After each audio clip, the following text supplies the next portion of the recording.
when I look at you, I don't see your mistakes. Maybe that's the real punk rock. You die, I die. You got life! Cowhide. Synthetic cowhide. He's flying. Scooby-Doo. Are you watching closely?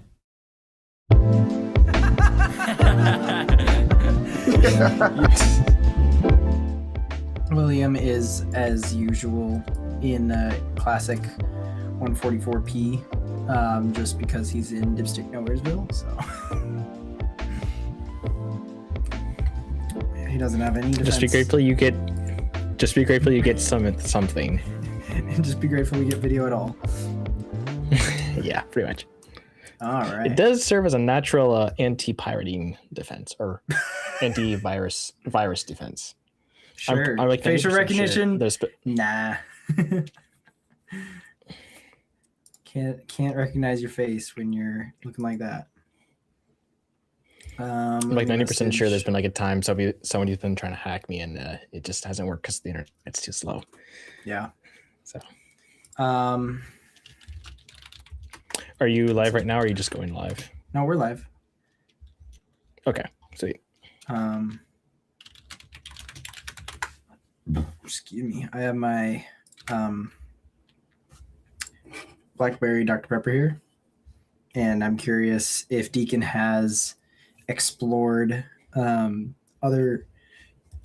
I mean, Mountain Dew is known for like every flavor under the sun and then some, but Dr. Pepper has kind of been branching out a little bit, and I don't know. I just like changing. I like trying new things. And so usually when there's a new flavor, I enjoy trying it or trying to find it. I don't know. You're not the right person to talk with this. I'm a very bland plain Minnesotan. I will drink water. I will drink milk. And then what do you drink? Root beer. That's basically it. I mean, I'll have the Sprite, I guess, or Pepsi. I don't really care. Maybe a grape soda or something. Sure. Or whatever else people give me, I guess.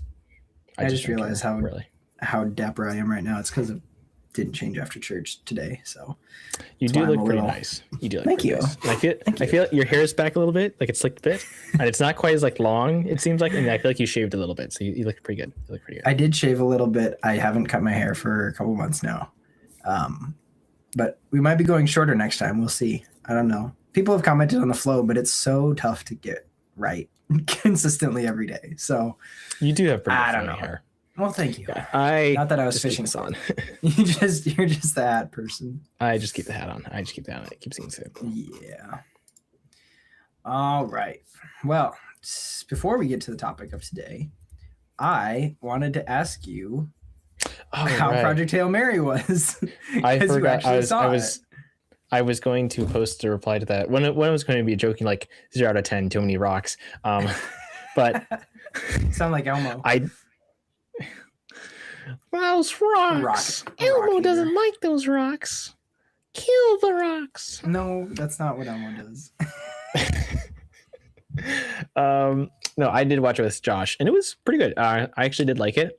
There was the nerdy part of me who was like, that's an interesting. Like, what I really appreciate about it is that it's not necessarily scientifically possible, but it is scientifically plausible, or maybe the other way around, in the sense of like it, all the stuff, there's definitely more hard science put into it rather than like, I don't know, this just happens and that's why. Like, there's a couple things. So I was like the astrophage, like the threat that they'd actually be able to eat the entire sun, like that's how much energy is in the sun that you'd actually be able to do that is, I think, a bit far-fetched. And there's like things like that, but like the concept is actually feasible and interesting, in theory at least. And so I did appreciate a lot of that, or like the way that they handled the FTL, or not FTL, the way that they handled space travel, actually using that, and how like you jump are basically essentially doing just a glorified jumping back and forth, but that actually releases energy, a whole lot of energy, and that's what propels you. That was very interesting, and a lot of like the concept, and just I really appreciate how they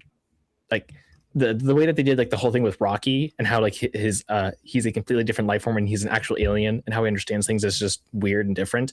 The communication thing was like, I feel like they made it seem a bit too easy for how they communicate, because if you're dealing with an alien, like do they like just communicating between like languages is like how people understand time, for example. It can be somewhat different. So like, does an alien understand time the same way that we mean? And so when it says I did this, does that mean like what does that actually mean in their like? There's a whole bunch of stuff like that where, but I really did appreciate it. I did like it. It's a funny movie, which is a bit interesting considering kind of like what it's focusing on. But I did like it, and I think that it did a good balance of like being funny, but also like not having like Marvel humor when it didn't need to be. Exactly. Like for example, like I really loved I loved how they were able to get the visuals of space to look beautiful. I really appreciate that. Like going to the Tau Ceti planet, which is like Ash's planet, and actually getting that look of it, and then the scene where Grace is out in the Petrova line. Yeah. And like he has that moment, but they actually let it be a moment. I really appreciate that. And the whole bond with him and Rocky was just like, oh, I know they're not going to kill him because it's not that type of movie, but it is like it's a very sweet, fun film. I really did like it. It was a good one. So yeah. I'm glad you liked it because I was gonna have things to say if you first off didn't even get to see it in at all, because it's one of the better movies and you usually see like, oh yeah, I saw Madam Web, and that's one of the 3 other movies I even watched this year. So I'm glad you actually saw a good one. Yeah, it was definitely worth it. So Josh, I believe that was his second time seeing it and you were together. Ihondor,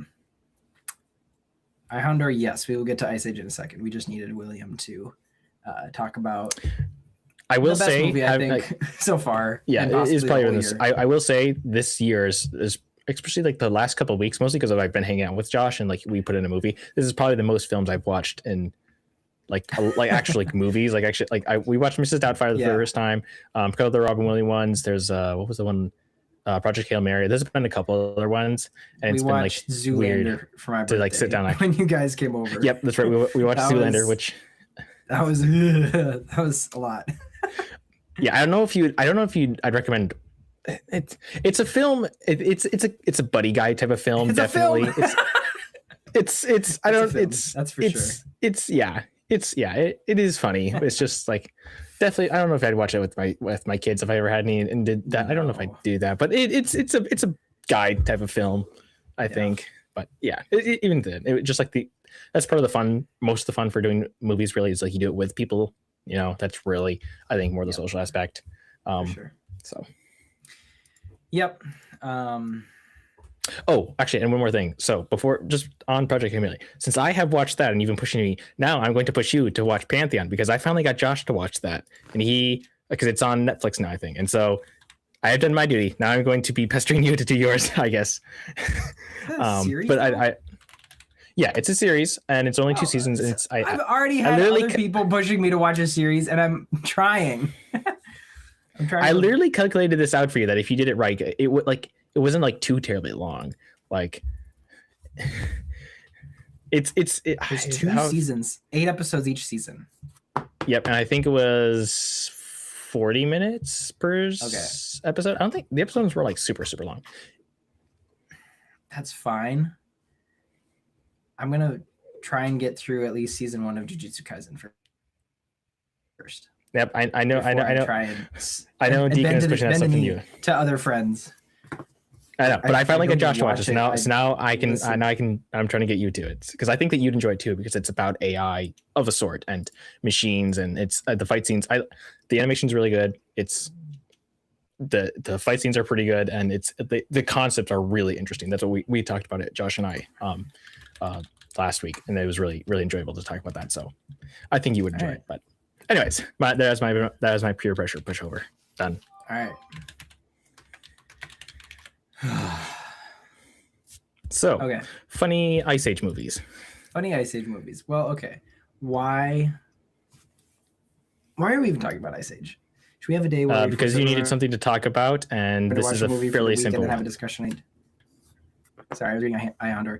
Should we have a day where we force everyone to watch a movie for the week and then have a discussion on each selection? That's been a version of what we've talked about. Because we are kind of working, we wanted to do for a while shotgun movies or shotgun episodes where we'd cover 3 movies in an episode. And that's more of like one person picks one movie and another picks another movie and all us have to watch it or watch each of the movies, and then we talk about it for 20 minutes and don't think it needs a whole movie. So that's kind of along the same lines. I just think, again, we don't want to force anyone to watch a movie that's not beneficial if we don't think it is objectively and morally, but we can make strong suggestions, and maybe somebody will be like, oh, William suggested Pantheon, then I'm going to go watch that. So yeah, that's what I think about that. Excuse me. All right. Pig. Oops. Oh. I got the delay too of that, so it was like a. That was a spot on impression. Thank you. Thank you. I try. All right. So what was your answer for Ice Age before I was reading a Hounder's text or chat? I didn't have an answer for Ice Age. I think I was gonna just. Well, I was gonna say just like for Ice Age, we should get talking to that. But I was gonna briefly say like, I don't know. I think if you want to kind of approach this, we could do like a movie per movie, because I actually have seen all 5 films at this point, and the 6th one, I guess, maybe when it comes out or something. But I will say, just if we were just like a brief thing, I would definitely rate them as like the first one. I think is definitely the most hard, like the most like it's the best one in the terms of just like, oh, it actually has a point it's saying. It's sweet, and it's like, oh, it's a nice family type of film. It's like that. Second one, after everything after that is just like it's just they're more and more into humor. And it got dumber and dumber and dumber, even as the animation got sort of better. But I think the first one also has a certain nostalgic animation feel to it. But like the second one is pretty good. Oh, it's okay. My favorite is kind of the third one, because I think that's the funniest, and because it's got Buck Wild. He was like MVP, character. Fourth one is kind of forgettable. Man. Fifth one was funny again because of Buck Wild, but I didn't really care about it honestly that much. And that's basically like the main thoughts for Ice Age. Like if I want to watch something kind of funny, I'll just put in the third one, because we still kind of quote it in my family. Like round is good, round is foxy. What is that from? That's from Ice Age 3, because they can't say sexy, in a kid's film, so they say foxy. Oh. Okay. Oh yeah, because I remember it's the whole thing of like, she's pregnant there, and like. Well, and mammoths are large animals, and then the whole joke is that Manny's not fat or whatever. So they try and even just say, "Oh, you're not fat, you're plump," or I don't know, huggable. I don't know what it is. Yeah. Well, and the third one also has the. We can get to it when we get to it, but it also has one of the funniest parts I think is when they're like high on the gas and they start talking funny. Like as a kid, I thought I was like, "Wow, that's so funny." It is. We're all gonna die. Okay, we need to back up a little bit. An overview of the series. We will be jumping around a lot. First off, it did get to be very stupid humor, but I loved every minute of it, even in the later movies. I guess I don't remember Collision Course all that much. I know Continental Drift was fun because it was pirates, and pirates are fun. Yeah, ice pirates. But I really don't remember Collision Course. I did get excited when they announced Ice Age Boiling Point, which is cool, I guess. It's 11 years after the previous movie, so I would call that a legacy sequel. It is kind of funny that each of the films' names assumes it's going to be the last one, like the next, like the climax to end all climax. Ice Age sounds like, oh, everybody's going to die because the Ice Age at the end. And then the meltdown. Oh, no, the glaciers are going to melt. And then Dawn of the Dinosaurs. Oh, no, the dinosaurs are there. Continental Drift, they get separated or whatever. And Collision Course, maybe the meteor comes and hits and kills everything. And then Boiling Point, oh, it's kind of like the meltdown all over again. But yeah, I wanted to see, usually Wikipedia has the latest news about it. Not that I couldn't find it other ways, but yeah, it's weird that the apparently Scrat and Baby Scrat were shown at CinemaCon for a teaser trailer. Oh yeah, that's right, because the cast was returning. Yeah, because Blue Sky it's supposed to come out in February 5th, 2027. I just saw that because it said after Avengers Doomsday took over the original release date, and I died. Oh, well, I'll talk. But I think, but yeah, go ahead. okay, well, I'm just gonna say, I don't see the point of the sequel. I don't think that sounded violent. I don't think we needed another sequel. Like it has been 11 years, and they had that whole like Blue Sky had their whole little like final animation where Scrat finally got the acorn and then he ate it, and it's like, okay, good, we're done. Like, do we? Like, it's kind of the same thing for like the Minion / the Despicable Me things. Like those are also like, I think those ones are even more stupid humor, but it's the same thing. Like I don't really care to see another one. I'm good. We can stop. Please stop. Please stop. Oh gosh, they're going again. But then again, as long as it makes money, they're going to keep doing it. So it's always the money. Always the money. Is this one dead too? I'm gonna have to go cameraless. What will we do without seeing your face, especially for all our audio listeners? You got a point. I'm just annoyed that my camera has to be like this. Isn't there like a way you can get like plug it in or get a new camera or something like that? Or well, yes, because obviously I could get a new camera. I'm not gonna get a new camera for a podcast that doesn't make me any money. I've spent enough money. Do it for the memes, Seth. Do it for the Vine. Apparently Vine is back. It's Divine. I wouldn't know. I wouldn't know. I only ever did it. I only ever knew of Vine because through Josh, and that was he wasn't exactly the best source. Oh boy, I am doing. What? Oh. I'm doing. What the heck? I think I will be cameraless because it ain't working. And I don't want to spend more time on it. And my batteries weren't charging. So what are we going to do? We're going to do this and we're just going to look at an empty room. Let's go. Wow. Okay, so what? It's just funny seeing like I feel like I'm talking to a ghost right now because I'm so used to seeing the background. I'll make it better. Boom.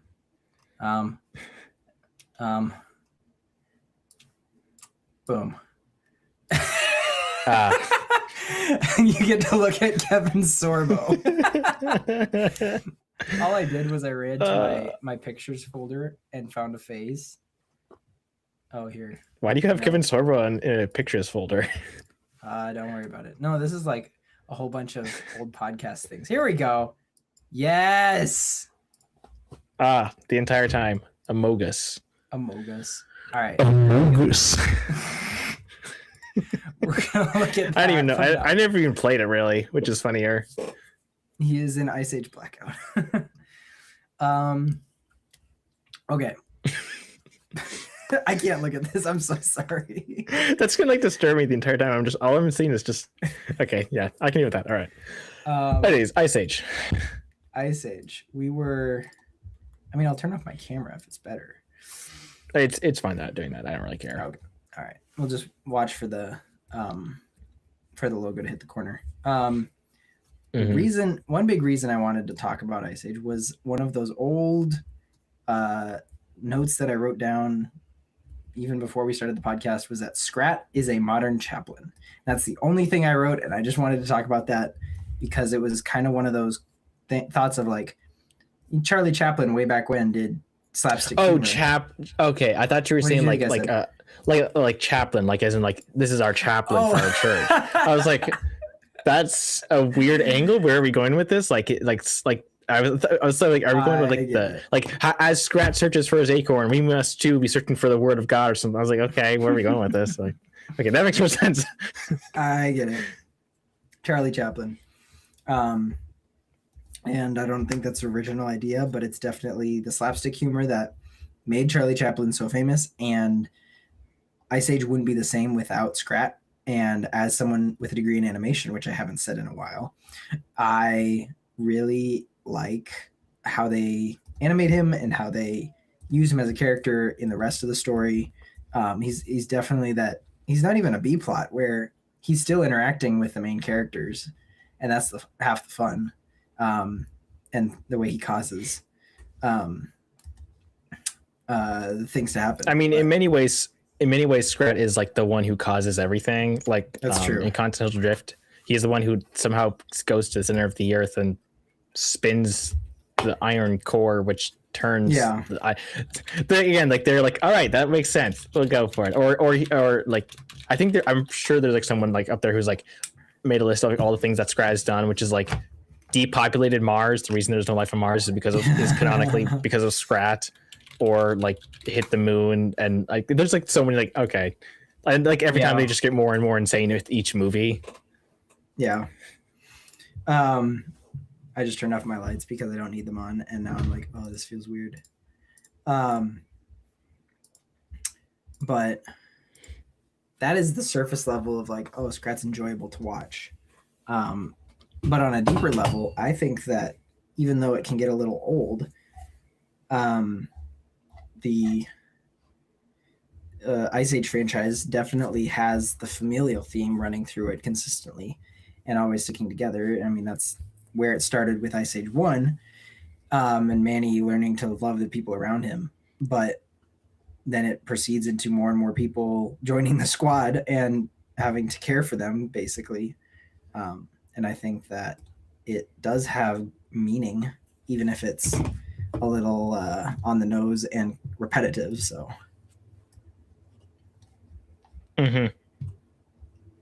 Yeah, I mean, I don't really know. Like, Scratch is like, he's just I don't know, he's there to be funny, and he is funny. He does that job well. He's very memorable. And his eternal search for the acorn, I don't really know how much more I can add to that specifically. Yeah, I remember talking a while ago about the spin-off, The Adventures of Buck Wild, and I think we learned that there weren't only Simon Pegg returned as his role, and everyone else was recast just because it was one of those direct-to-video or technically direct-to-streaming movies. But they also had all of the short films with Scrat, and I think they were just the opening minutes or such from the movies that they just put onto a special feature. Oh, this is some clarification to you saying what happened with Scrat eating the acorn. When Blue Sky Studios disbanded or was bought out or whatever happened in 2022, they made that 35-second short where Scrat finally gets to eat the acorn. Yeah, because that was like their last goodbye. Yeah, that was a meta, so to speak. Meta version or meta plot point instead of actual in-universe. Yes, but that's also part of the reason why I'm like, okay, it's done. We don't need to touch this franchise. And then like, oh, they're doing it again. Well, but the money. Hello, I like money. Hello. I like money. Yeah. I still feel like just kind of we can kind of go through this just movie to movie because I've watched all of them. I have a couple thoughts on each of them. Yeah. So if for the first one, and go ahead. No, yeah. Because for the first one, I did rewatch it not recently, but like a while ago. I think actually the last time we were going to maybe originally do this, I had rewatched it before that. But I will say, like the old one, it does. I still think that it's like the best story in terms of like actually having heart, because it actually has humans, and actually I was like, oh, it's like all about like, you know, he lost his family and he's got like a new family. It's about adopted family, and then they all get together at the end, and like, you know, Diego betrays his old group, and it's like, oh, it all makes sense, and all that sort of stuff. And there's that. It's also funny, like they establish a lot of like the humor tropes, like Sid the slut, and all that. And I liked all that, and the animation actually holds up pretty well. Like it is very blocky, but it adds a certain like charm to it, because it's like, oh, like it's a very because when did it come out? 2005 was it? Or was it later? 2000. The first one was 2002. So it was actually pretty early really? on. Yeah. Oh dang, wow. But like, I mean, for that time it was pretty good, and like even now it's like it has a very distinctive look to it that like you can see as the animation progresses in each film how it is different, and I kind of like that more old school type of vibe that it has going for it in like the early ones, because it's a very distinctive look, and I kind of like that. And then yeah, like it's got I think it's got the most heart and like the most. Mhm. Yeah, I just like it's a very simple, coherent hour and a half. I think is how long it is, hour and a half film. Yeah. That like just everything flows into each other pretty nicely. I just think it's a very well made animated film, which definitely helps to explain why like they were able to do a franchise based off of it. Yeah. And yeah, like they just set up a lot of like the humor. Like there's still a lot of quotable ones. Like they left me. Why they do, or no, they do this every year. Why isn't there? Doesn't anybody love me? Doesn't anybody care about Sid the Sloth? A lot of quotable things like that. Super quotable. And I do agree that it's charming to be kind of dated in animation style. Islander makes kind of a good point. It's about family. Ice Age, it's about family. It's kind of like it's kind of like the kids' version of Fast and Furious, where you know what you're going to get each time. It's not going to change that much, but it's still super entertaining. Maybe that's a little bit of a stretch, but I think there's something to that. And it's all about family. Salute me, familia. I'm thinking of other quotes that are just so funny that still come up. Boo on you from the Dodos.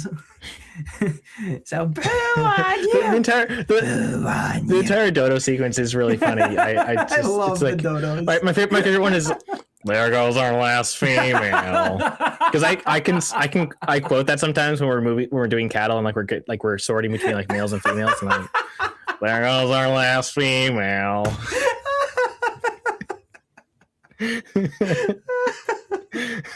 And then there's like where like just like the whole watermelon like Sid like is like yeah, and he just smashes the watermelon. It's like Sid. It's just it's funny. The other part of the Dodo thing that I quote, we get. I mean, it's super simple. It's not that much of a stretch, but we get watermelons for a lot of our fruits each week at the grocery store, and so. When we finish it, I go, the last melon. That's yeah. The last I think melon.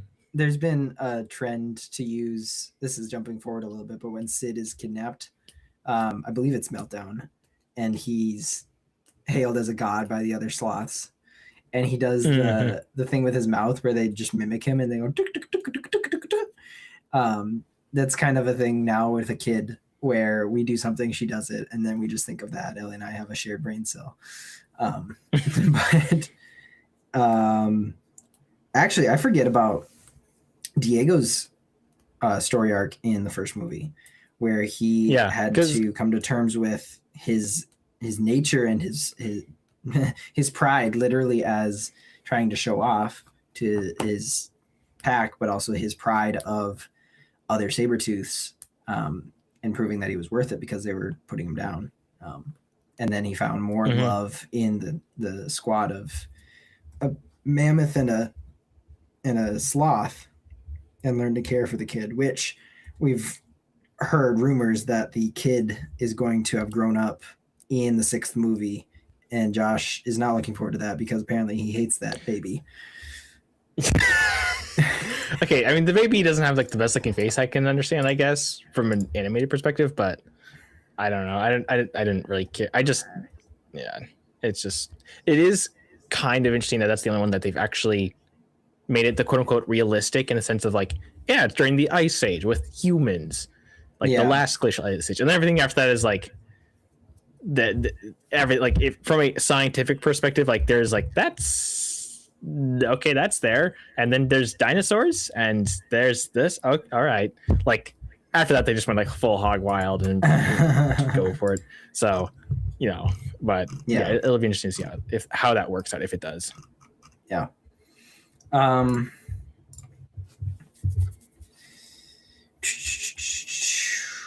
I think it's pretty sad because we basically assume or confirm that the mother died in the first one, sacrificing herself for the baby.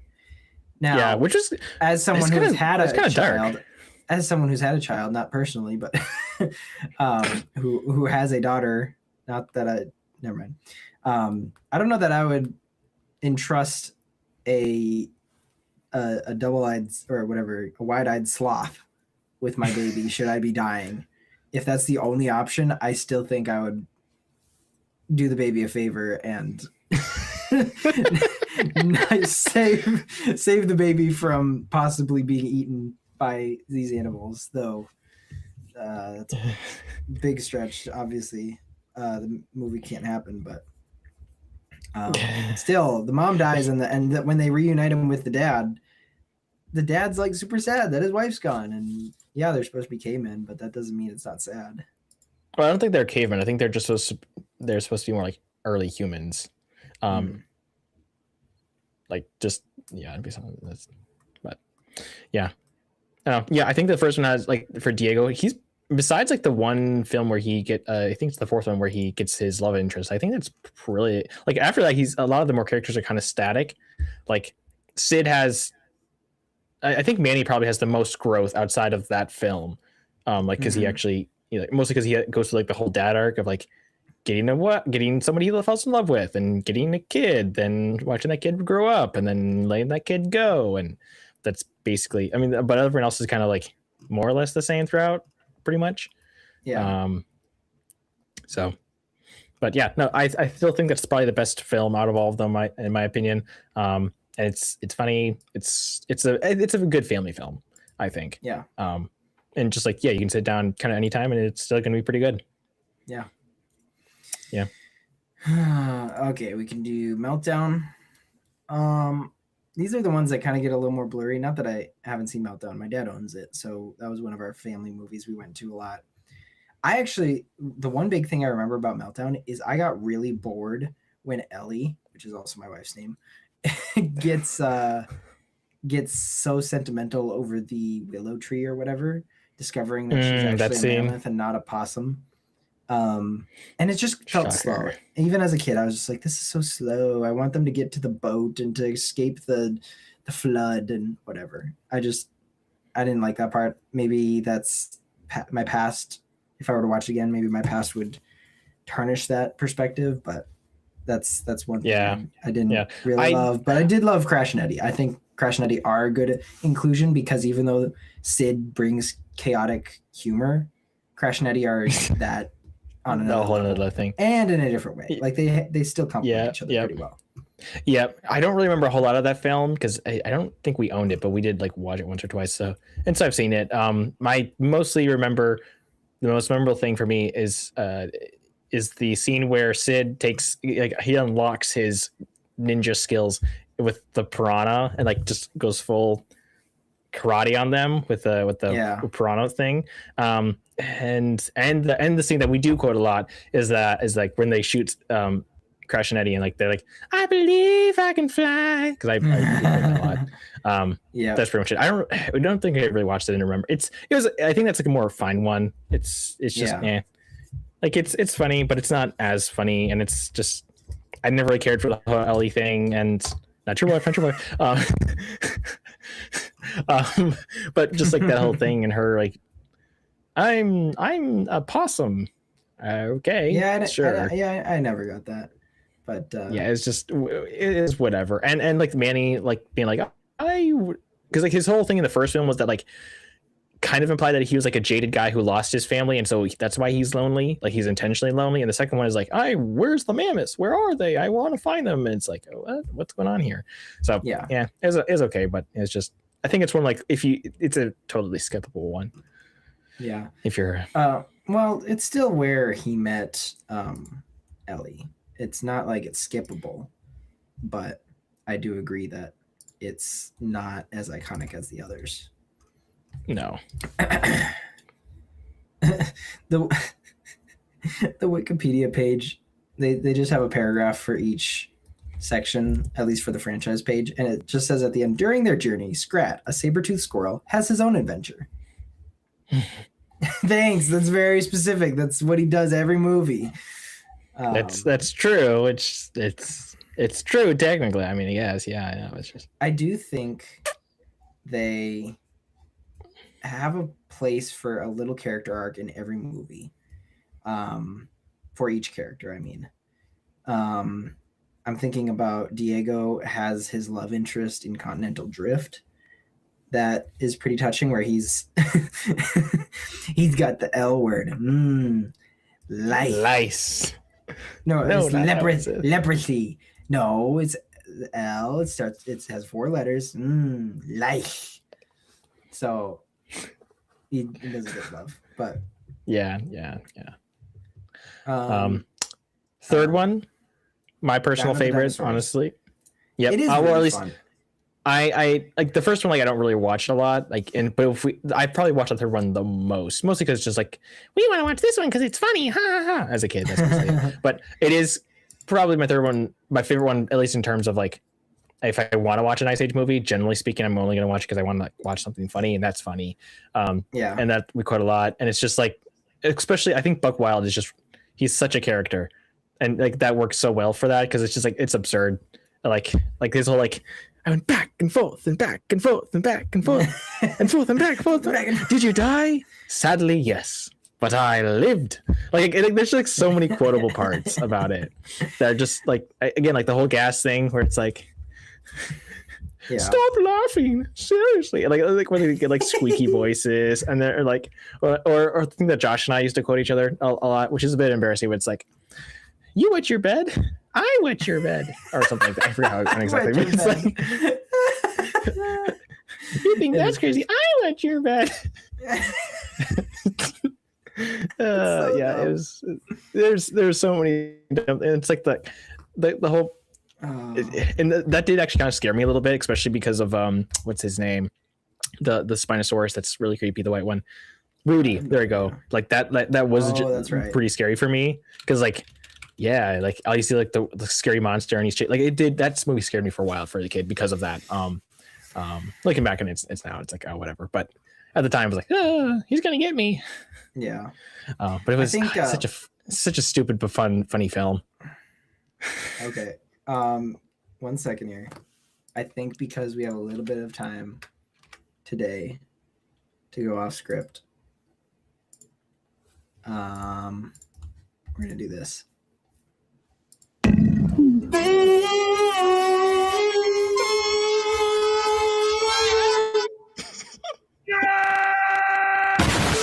Oh, this isn't actually the movie. This is a YouTube poop.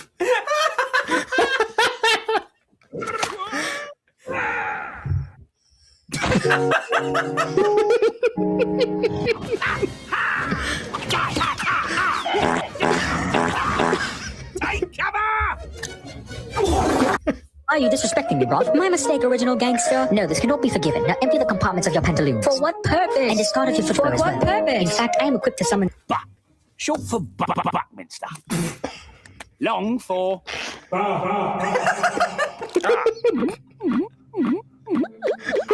Little doll. What are you doing here? Our friend was taken by a dinosaur. Well, he's dead. Welcome to my world. Now, go home. Off you pop. Now, that was a YouTube poop. I didn't realize that. But some of It works so well too because like you. Some of that was really in the movie. Like, oh, girlfriend, he's dead. Oh man. Oh my gosh. I forgot how much these movies were hilarious. I just found was it Granny? Where was Granny? Was Granny in Continental? Yeah, fourth Granny one. was in She's the Continental fourth one. Okay, never mind. Yeah. I just seen. Oh, and the other thing for these films is that it's kind of the same thing for like Madagascar, where like you look back and you're like, oh, that's the innuendo, or like that's like the adult joke hidden in. Yeah. Like there's like so many of those back in there too. I was like, that. But I think it's hidden enough where they're like, yeah, it's not a dirty movie like Despicable Me. No, it's not as much, which is kind of nice, but it is. Yeah, there's a lot of jokes in those films. Yep. I think Dawn of the Dinosaurs was one of the most fun because it wasn't the most meaningful. As in, no, it was kind of a spin-off, in all honesty, and that's weird to say. Ice Age 3 was the most iconic, not just for the meme, but because it got together 2 generations. Sure. but it did seem like a side plot. Like they weren't trying to survive. I mean, they were trying to survive. I'm saying that they just fell down a hole where the dinosaurs were. It was like Middle Earth or whatever it is, and then they came back up, and that was kind of their goal, was just to get back to the surface. So the others were more like the world is ending, and this one is more like the dinosaurs are there. Mm-hmm. Yeah. It's just a funny one. Like you want to watch something funny, you put that in and it works. Yeah. Gosh. Fourth one. Continental Drift. Probably only saw this one once. Because I'm trying to picture how many times I've seen these movies, and it's gone down the further into the franchise. So I even question if I've seen Collision Course, but I know I've seen Continental Drift. Obviously, that's when Peaches is 16 and Manny's being an overprotective dad, which I think comes with its own jokes. You know, as you grow up with the character, or as the characters grow up over the years, the jokes write themselves, because Manny's going to be overprotective over his own daughter, and then Crash and Eddie are kind of his hitmen when he says go do this, go look after her or whatever. But then this one is also where Sid's family shows up again and drop off his grandma with her.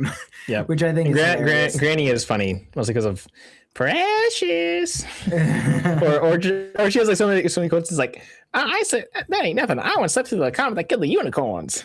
It's like it's like so many one-off liners like that she has that are pretty good. It's just, I actually, this is like an old thing, but I actually remember when this was coming out. Like I didn't watch it in theaters or anything, but I did remember I was at some doctor's appointment or dentist appointment or something in a hospital office area thing for something like that. I remember like seeing the like McDonald's kids meals, and it was like the Continental Drift. Like I was like, oh yeah, what's that? Yeah, I remember. And then I remember the toys for that movie. Yeah, which was in 2012. Crazy, feels like forever ago. I just realized that I graduated 7 years ago, and that really makes me feel old. You're getting old, Seth. You're old. Yeah. What else? Other quotables from that movie. This is actually probably the number one quote that I have from the Ice Age movies.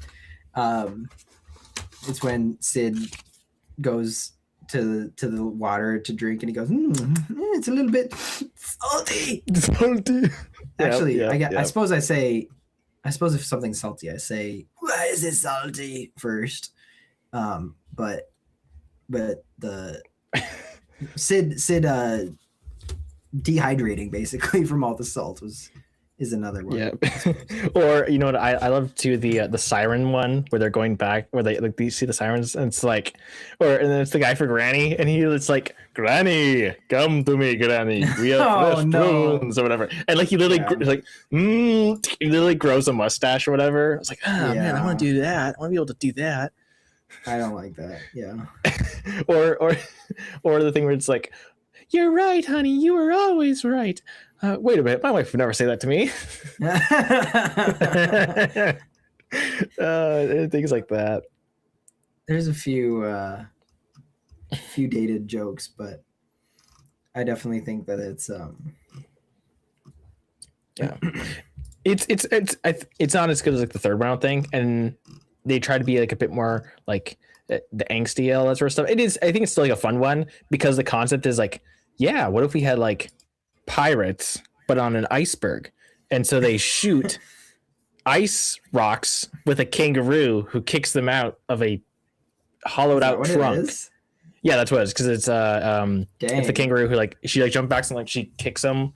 That's how they're shooting stuff. That was like that's sort of like silly, but also how that kind of works is like interesting. It's like, oh, okay. I mean, like the way that they play along with the concept is kind of interesting. Or like when like Precious is like a submarine type of a thing. It's again like the stupid silly one, but it's kind of fun as well. Yeah, and then like I said before, Diego goes through the love phase and trying to figure out I graduated when those toys came out. Oh my goodness. Yeah. I think with Ice Age 6, freaking 6 coming out, it's kind of making us all feel old. It's one of those movies that you don't realize when they came out, at least when you were, maybe you do, but like I didn't, they were just childhood movies to me. And I didn't consider that Continental Drift was 2012 when I was 11, which yes, I'm younger than some people realize, but that still feels like forever ago. Sorry, I was saying Diego's love interest, and I believe Shira joins them for. Yep, she's in the 5th one. Yeah. Now, when you get to the 5th one, it kind of feels bloated. It feels like there's a lot of things going on, a lot of characters. It does feel like the kid version of Fast and Furious because there's too many characters and you don't know what to do with them. And it just again, it's the same thing where like they're still trying to go for the same stuff, and like, and this one's like, oh well, what are we gonna do this time? Comets and asteroids, yes. And then because the 5th one is all about like, there's an asteroid that's going to destroy the Earth, and in order to stop it, we have to go to the place where it's being drawn to by magnetic magic rocks, which cause eternal youth, and throw those into space by throwing them into a volcano, which throws it up. And also Buck returns because they know that he's the funniest character, and he's like, which Buck being back was probably the funniest part of that film. Everything else was just kind of eh. I'm going to trust you on that because I would need to rewatch it to see if I've seen it at all. I don't remember it. Yeah. So yeah. Well, let's put it this way: the villain of Ice Age 5 is a giant asteroid that was caused by Scrat, who accidentally knocked it towards Earth. But a giant asteroid pummeling towards Earth, and then a family of 3 velociraptor-like flying dinosaurs who are seeking revenge on Buck Wild. Those are the villains of Ice Age 5. Wait, so it's a sequel to Dawn of the Dinosaurs? It's a sequel to the 4th one, but it has Buck Wild, and so it kind of brings some of that dinosaur stuff with it. Because I think I remember correctly. Saying it. Okay. Actually, wait, no, Seth, I know that you've watched this one because the scene of Buck Wild in Ice Age 5, you have said to me and sent to me, like, that's like the longest single shot in cinema history or something like that point. I distinctly remember you showing or telling me that or something like that. Have I? Yes. Like, look, maybe try looking up Ice Age 5 Buck Wild intro scene or something like that. Where like his, because that's where he does like the singing thing, and like that explains like his animosity with these dinosaurs who are like we're gonna go get him in the surface world or something like that. Oh. Yeah, there you go. Okay. Well, that doesn't mean I've seen the movie. It means I've seen. Oh, I don't know if you've seen it, but I know that at least that you've seen. You sent me that scene and said like this is like the longest cinema's like single frame shot something technical jargon of in cinema history or whatever at that point or animation. They've done something like plenty of other longer shots. Might as well watch it here.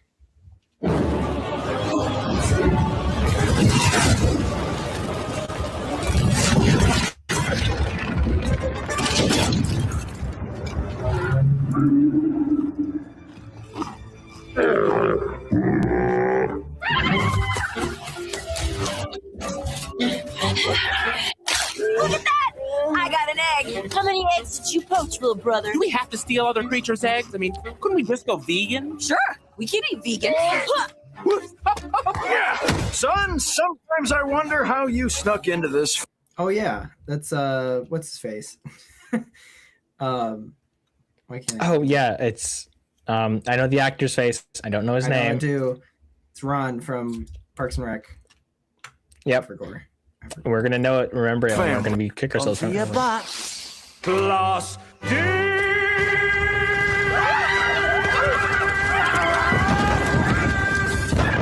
Missed.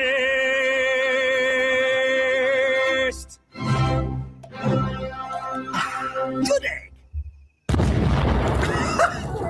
Yep. Wait, that was the end of it. Figaro. Oh, I remember Figaro. Figaro. Yep. Oh, love that bit. Love that part. Running and climbing and spinning and grinning and ducking and diving and dodging and sliding and gliding and staying alive. And these are a few of the things that I do before lunch. Death defying, danger denying, Look, I'm flying! You might think I'm mad, but hey, you only live once. No need to thank me. But if you insist, I won't resist. Who smells like fish? Hold on to your butt. Glass And we saw that. Yeah. Okay. I think Simon Pegg is kind of slept on sometimes. I know he's super talented because he he's done Hot Fuzz and Shaun of the Dead. Like he's known for those. And then he was I've watched those ones. Those are pretty funny.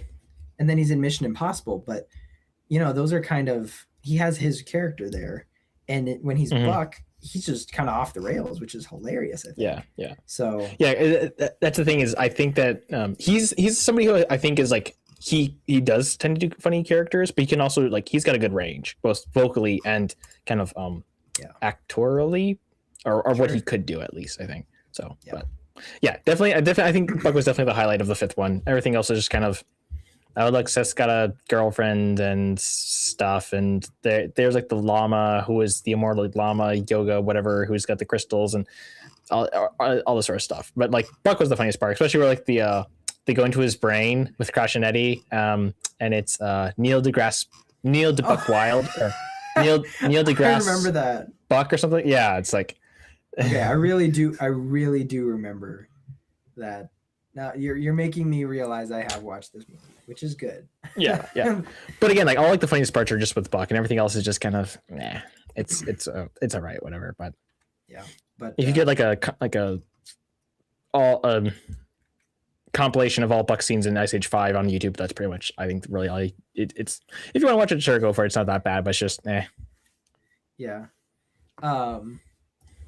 What happened in Collision Course besides was it really just those B plot characters from Dawn of the Dinosaurs and then an asteroid, and what did they even do? Remind me. If I remember correctly, basically if I remember correctly, it's like the Scratch does something, gets on spaceships, causes asteroid, like he does, like every film is like Scratch causing it, and then it's the anniversary, I think, and what's his Manny forgets it, but then it's like, oh, there's an asteroid. I remembered. Then it's like, oh, it's actually an asteroid. Oh crap. So then it's like, then they basically panic and they're like, in order to stop the asteroid, we have to find its source, because Buck is like the one who reveals like, oh, the source is this giant magnetic thing. If we shoot those into space, then that will take the asteroid away because of the magnetic attraction or whatever. So they basically, their whole thing is like this journey to go towards this location where all these magic crystal rocks things are. And and at the same time they're being chased by the dinosaurs who have a vendetta against Buck. And I think it ends with like them discovering that the crystals are like a source of like eternal youth in this whole little weird community led by a I forget his name, but like he's like this. Oh, now I remember the Dalai Lama. That's an A-tier joke. The Dalai Lama. Yep. The Dalai Lama. And it's like Shangri-La and peace and love, dude. Yes. And like they have to like throw it into the volcano, and then the dinosaurs end up helping them right at the end. And then stuff happens, and it's shot up into space, and they're saved at the last minute. And Sid gets a girlfriend, and then the other thing is that like, what's his name? Manny's Peaches is getting married to a hippie guy, or a groovy guy. It's like and that's how it ends. I think something like that. Yeah. So, also the other B plot is that what's his name? Diego and his girlfriend want to have kids or something like that. Okay. I don't remember that, but there you go. That was Ice Age 5. Boom. All right. Well, is that it? We're at 55 minutes. Yeah, that's basically the only thing that I know of is like there's a couple of short animated things which I haven't watched, but are like short animated features about side characters and then other stuff, and that's basically it. And then Ice Age 6, which this is like the I don't movie care for that it coming out. The movie in general is like it's kind of like Madagascar, where you have a bunch of spin-offs just to have something coming out in that franchise, but it's not a bad thing, I don't think, because I personally think A Penguin's Christmas Caper from Madagascar is one of the funniest spin-off shorts to ever exist, next to the Scrat movie stuff. But that's personal perspective. I don't know. I am hopeful for Boiling Point. I think we're getting to the point where these characters need to be let go. Well, Not I think that here's the thing about the actors aren't old. Ray Romano's only 68. really.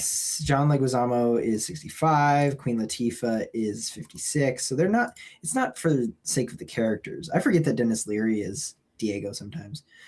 He was George Stacy in Amazing Spider-Man.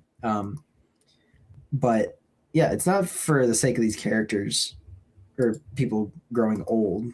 They are a little bit, but not that old. I just don't know that a franchise needs to go for 25 years, which it will have. It doesn't.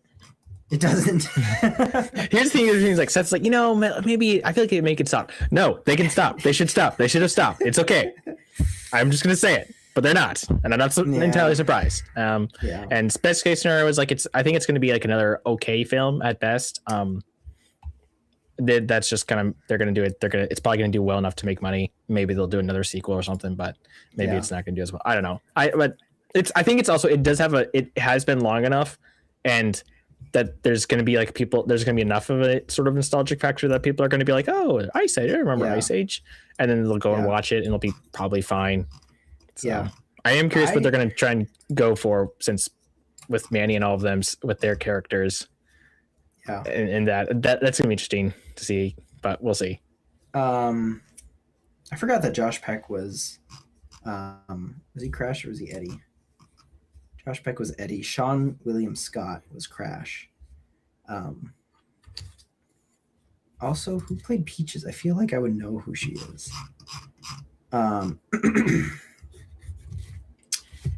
She was in Lightyear. She was in Nope.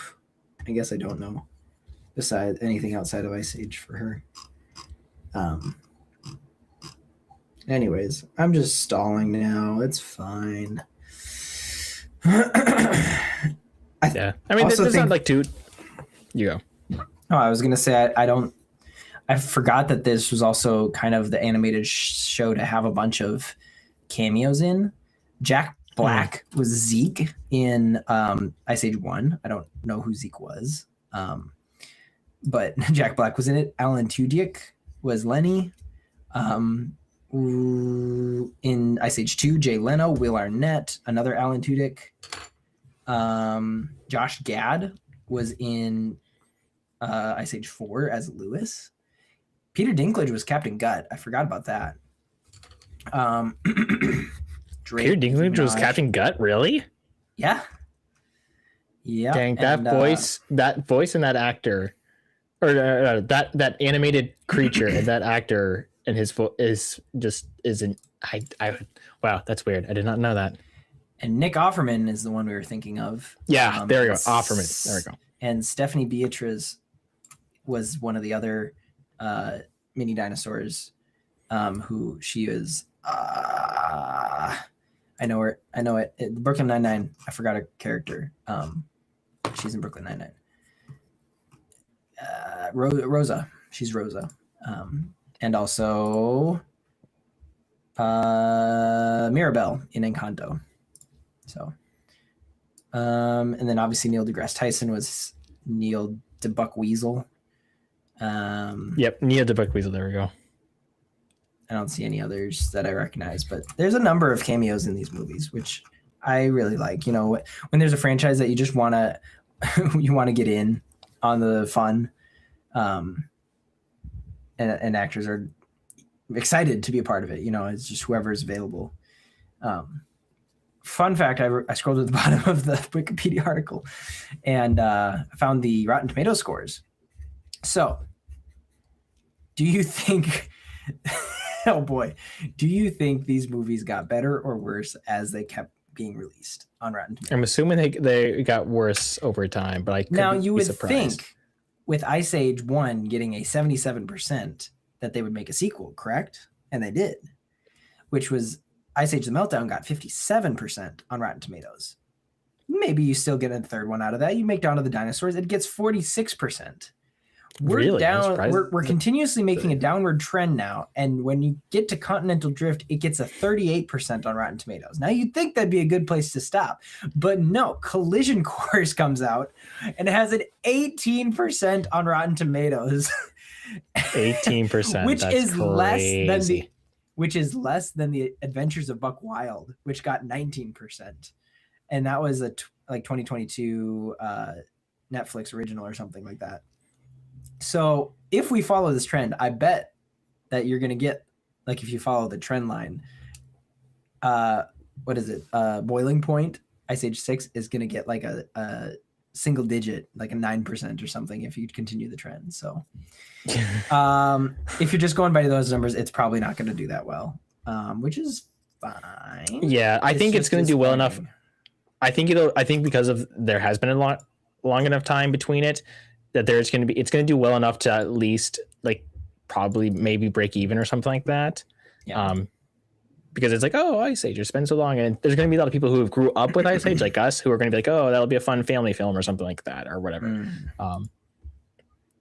But I think that'll probably be about it. I really hope they don't keep going. But they will. They will. Yeah. Yeah. That's how it goes. Right. You have anything else? No, that's pretty much it. This is actually pretty fun because Ice Age it's a simple franchise. Honestly, it's not too complicated, but they're fun. You know, especially like the first three. I had fun. The fourth one is pretty good too. I think. I generally would probably only watch like the first one, the third one, and maybe the fourth one. But yeah, it's one of those things like, you know, what are we feeling? Something kind of funny. Yeah. There we go. They're fine for that. So I agree. Yeah. And I think it is really interesting just to see, you can really see the history of animation through those films, which is really interesting on its own. Just how they develop, and like by the end of it, like you can actually see fur rather than just like blocky colors for an animal or something. Even by the second or third movie, they look pretty good. But it's definitely one that has aged with the animation, with I believe Toy Story 2 only coming out around the time Ice Age came out. So it's pretty dated in animation standards, and it's fun to see it growing to be more than just some plastic looking characters. So got anything else? Yeah, that's pretty much it for me. So yeah, I think that's basically it. Does your hat say "Got History"? Yeah, so it says "Got History" from the National Archives. When I went there, that's in pretty funny. DC, I got these because I wanted to prove that I was at the National Archives. And also, I got I actually have a library card from the Library of Congress, which is my other flex. Does it do anything? Yes, it's a library card for the Library of Congress. You need a library card. Well, yeah, but it's for the Library of Congress. But are you gonna go to the Library of Congress to get a book? Yes, if I am ever there, which I have been. Okay, well. And also like online stuff too. It's for researching purposes as well. Oh, okay. If you can do online stuff, that makes more sense. Also, like I would want it anyways because you should go to the one section in National Treasure where the president's book is kept. But that's a movie for another time. Yeah. Anyways, thanks for talking today, Will. I appreciate it. Sorry that you couldn't look at my beautiful face. I'll just have to make do with the photo on my phone. Wait. And with that, we're saying goodbye. All right. Thank you, everybody, so much for listening or watching. Probably more listening because, again, it's more of an audio episode today, even though I decided to show movie clips. So I don't know. Maybe you're just screwed either way. Make sure to share this with a friend. Get your stickers that I'm not going to hold up because I don't have a camera. They are literally free. You just have to give me your address for me to ship them to you. And I promise I won't do anything with with your info. Give us all your private information. I know that people have been discovering us because Zach, well, I guess I shouldn't dox the person, but not dox them. I don't know their address either. But I could if they were. No, that way. Okay. It sounds really bad. I don't need your address for my personal needs. I want your address to send you a sticker so you can have OEFP stuff. And it's free. It's literally free. Anyways, Zach is saying that he knows somebody who just started listening. And I hope that you're listening to the latest episodes too, because I really appreciate everyone who listens in any extent. So thank you again. Know that you are loved. And until next week, God bless. See you all and go with courage. I still think you're mixing it up every time. You change it I each am, time. but I'm trying. That's the joke. No, I'm trying to go with something like that, but I think I'll settle on that one. Okay.